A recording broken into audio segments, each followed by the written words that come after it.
Hello, this is Judy. Welcome back to my YouTube channel, and I am working on sketch number 20 for Chrissy's Beautiful Life, 30 Days of Sketches, and Scraptember, put on by Laura and the Scrappy Sisters. And the prompt is paper tearing, and this is the sketch. And I'm sorry it's a little wrinkled, it got wet. I had to use my heat gun to dry it.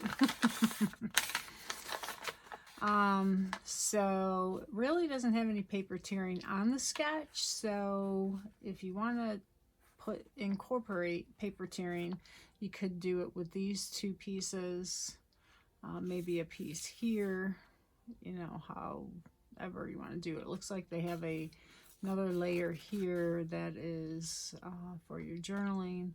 The photos, a nice title, a couple of icons of stars.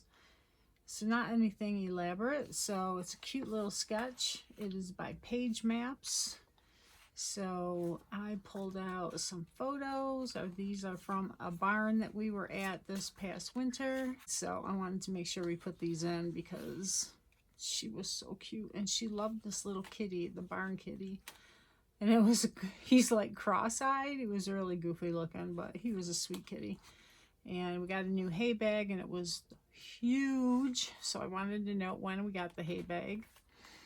And my granddaughter made this, so I wanted to incorporate it onto the page, if I can.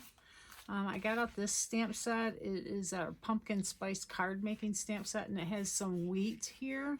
So I thought that might be neat to use as a stamp if I need something that needs a little tone-on-tone stamping. I found a sheet, and this is really chintzy paper, so it's probably, I don't know, there's no date on it or anything, but it's probably from a paper pad that's ancient. But I like the photo. I brought out our Capri glitter paper because in the photo there's the blue, and we also have glitter paper with the horse, so that matches. And then this is a more subtle glitter paper. And then I had some cream and some of our new shortbread color, some black and cream for photo mats, and some of the mocha maybe for a photo mat. I had this left over from the last layout, and I thought I'd get it used before it gets bent and ruined. And that's that flag paper I thought I'd use as a base. And then I found this. It is a plain piece of white daisy that has pink shimmer brush. And because I got some of the pink in the photos and everything, I could use this too. And then I brought out my horse binder, and I found some stickers I might be able to incorporate with the colors that actually match this time. So that's what I have. So I will be back after I organize everything a little bit better. Before I get much further, I'm going to start tearing my paper to get it done. And I just want to mention, if you tear your paper towards you and the paper is like this printed, it usually has a white core. So if you tear it towards you, the edge is going to show a white core. You can see that, okay? If you tear it away from you, let's see if you go on this side. And you can use any ruler for this type. Some of them will have a frayed edge. It looks like wavy edge to make it more organic. I like having the straight edge myself for this particular layout. But if you tear it away from you, the part that's down here will have the white edge. And this will be a cleaner edge. Okay, so you can see the difference, the white edge or the clean edge, just so you know. All right, so now this one has a white edge. So I can do several layers of this hay paper to just add some interest. So I like that idea. And I'm going to do different sizes.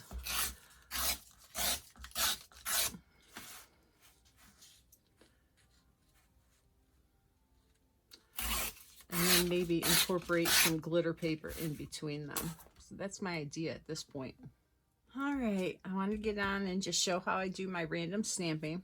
I'm using our Mocha ink, and this is our Mocha cardstock. It's our new brown. I'm so grateful that they got a new brown for all my farm and horse pictures and everything.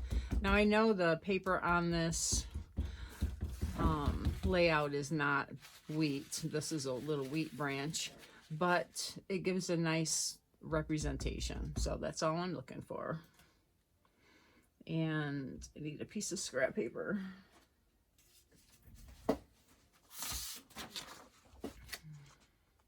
Ooh, that is really cool. All right, because I want to go off the paper to make it look more natural. Whoops, I used the wrong side. All right, forget about that. This will probably go this way under the photo panel. Okay. Real-time stamping here. All right. All right, so now that I started with the one upside down and one up, I'm going to have to continue that. Now, I do need to do journaling, and I'm going to do that here. So I want to make sure I leave room for that. And I'll actually stamp that now so that I can make sure I get it on there. And it's going to go here. Actually, the photo can go right over top of that boo-boo. So we can do here. And I'm going to use our new white gel pens to do my journaling. Okay, got it. Ooh, that looks good. All right, good job. I like it when it turns out nice. All right, we got to go upside down with this one. And this is kind of, it's organized but random. I'm going in the same kind of pattern, as you can see. Now, if I wanted to, I could get some little stamps for fillers, but I don't have to. I don't want a lot of interest in this side of the page, so I'm good with it like this. Now, I might want to do a little bit here, just to make sure it's balanced is all. Okay. So that looks really good to me. I like it. Great. I'm also going to ink the edges. And I just use a little foam dauber. You can use little foams, the circular sponges, whatever. Now this side is going to be covered with the paper tearing. So I'm only going to do the edges that show. I mean, I could do them all, but what's the sense? It's going to be covered up, right? And if I decide not to cover it up and I need to ink it later on, I can. But this adds a really nice look to the paper. It makes it look distressed, I guess. I don't know. Okay. All right, I have glued down my paper tearing pieces. I mounted all my photos. I put these little stickers on some of the same paper, the shortbread cardstock that I put the photos on. And this photo was too short, so I just made a layer of the gold glitter paper. It's really subtle, and I expanded the photo to make it fit with the other ones. So that's a tip that, you know, you can do if your photo isn't quite the same size as your other ones. You can just expand it with photo mats. And in the sketch, they have a little border thingy down here. Thingy, yeah, technical term. Okay, so I wanted to put something down here, and that'll be under my journaling. The horse is going to be here. And then I thought I would expand it with some of these little pieces. So this little brown piece, I'll probably cut it off, but he'll be walking on that. And then these can be in that same kind of idea where they are a little wonky type. Okay. So that'll be good. So that'll draw those down. And for the title, I have Life at the Barn, And I was going to trim it off, and I said, you know what, why don't I make it have a little border on it with one of my dies, because I stamped a stitched border around the paper. So I pulled out all my little die, my thin cuts, dies, whatever, to see what I had, and they're really cute, but none of them really match except for this one. I could do a scallop because this is a scallop, but I kind of like the stitching. And all these dies do, these ones have a cut line. I think this one has a cut line, but all these ones, these three is to just add texture to a piece. They don't have any cuts, they just put the indent in there, and I thought that would be really cool. So I'm going to put that onto this, and I don't know, I might be able to get one at the top too, and I'll let you know how it looks. Okay, so it's shifted in my die cutting machine, and it's kind of wonky here. So to fix that, I'm going to glue it onto another piece of the same cardstock and then trim it. And it's not quite as noticeable. It even looks kind of fun, to tell you the truth. So, but I don't think it'll be as noticeable now. All right, so that is there. I'm going to smooth it with my bone folder. And I invested in the Teflon bone folders, and they are worth every penny. They don't leave any marks on your cardstock like some of the other bone folders do. And I think mine is Dress My Craft. I'm not sure.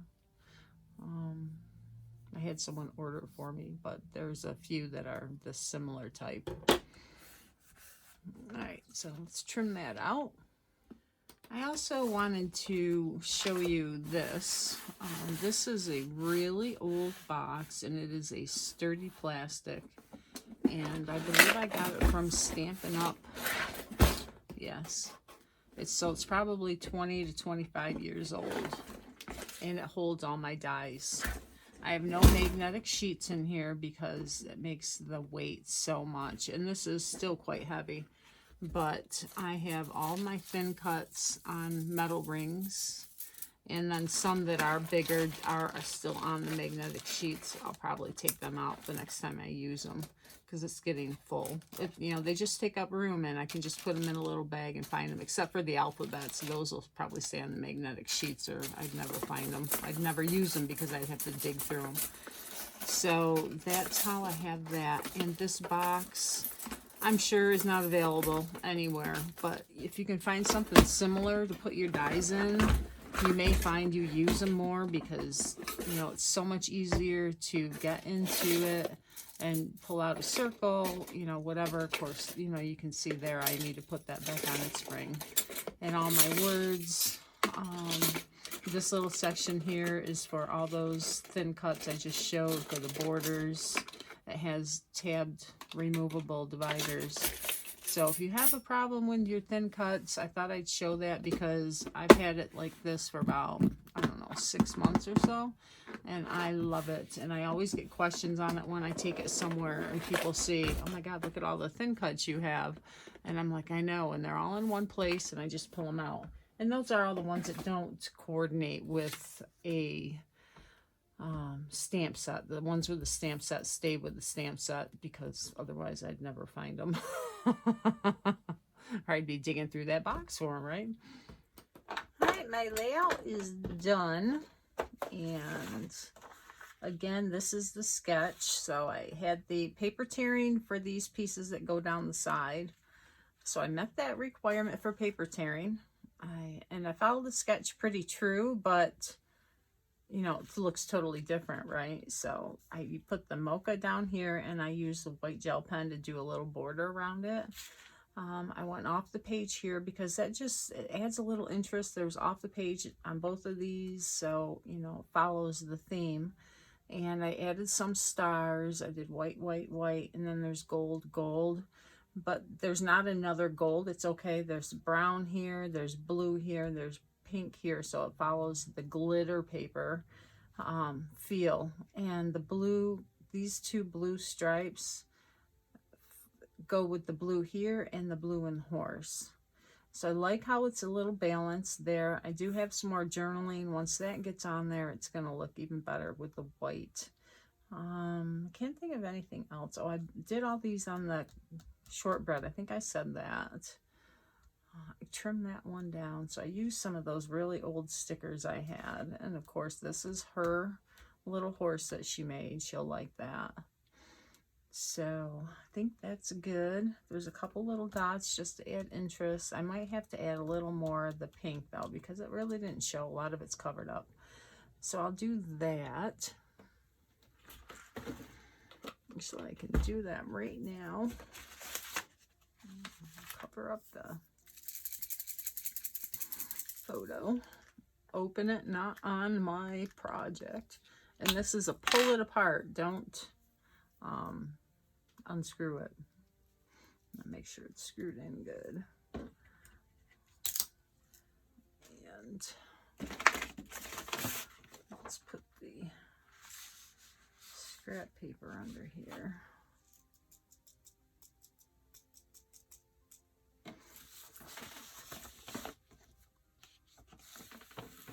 Hopefully this is in frame so you can see it.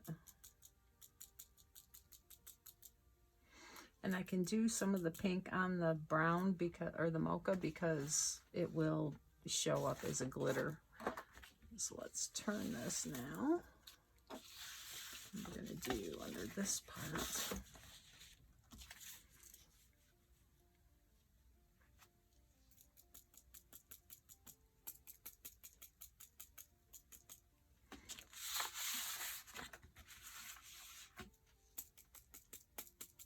All right. So that's done. So I hope you enjoyed this. As always, there are a lot of people that are doing this sketch in the video description. So go to my video description and check them out if you need more inspiration. They're wonderful. I have been so inspired with this series. Let's see. Anything else? Have a wonderful day and take care, and we'll see you tomorrow.